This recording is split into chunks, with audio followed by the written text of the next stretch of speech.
एकदा या पद्धतीने वांग्याचं भरीत बनवून बघा, तुमचं वांग्याचं भरीत कधीच चुकणार नाही. मी इथं जळगावच्या वांग्याचा वापर केलेला आहे. तुम्ही दुसऱ्या वांग्याचाही वापर करू शकता.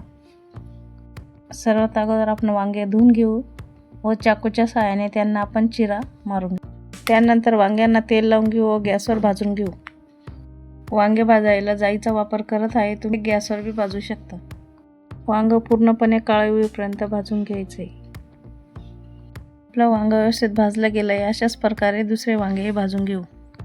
वांगे आता गार झालेले आहे. आपण यांची आता साल काढून घेऊया. आता वांग्याचं देठ कापून घेऊया व त्याला चीर मारून आतमध्ये किडे गाळी वगैरे आहे का बघून घेऊया. आपण आता या वांग्यांना ठेचून घेऊ. आता वांगे ठेचून झाले, यांना आता परतून घेऊ. सगळ्यात अगोदर आपण कढईमध्ये 2 पळ्या तेल टाकू. तेल गरम झाल्यावर मोहरी व जिरे, लसूण, कांदा परतून घेऊया.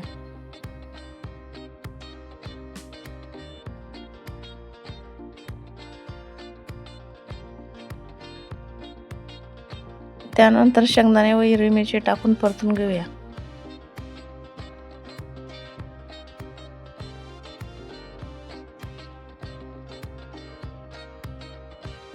जर तुम्ही वांग्याच्या भरीतमध्ये कांद्याची पात नाही टाकली तर त्या भरीतला पाहिजे एवढी चव येणार नाही.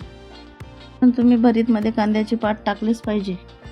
आता आपण हळद व लाल मिरची पावडर टाकून परतून घेऊ. यानंतर याच्यामध्ये ठेचलेलं भरीत टाकून आपण परतून घेऊ.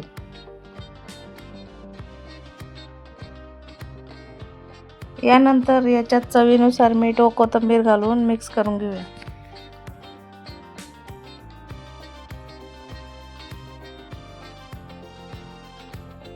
त्यानंतर याच्यावर झाकण ठेवून 5-10 मिनिटं आपण वाफवून घेऊया.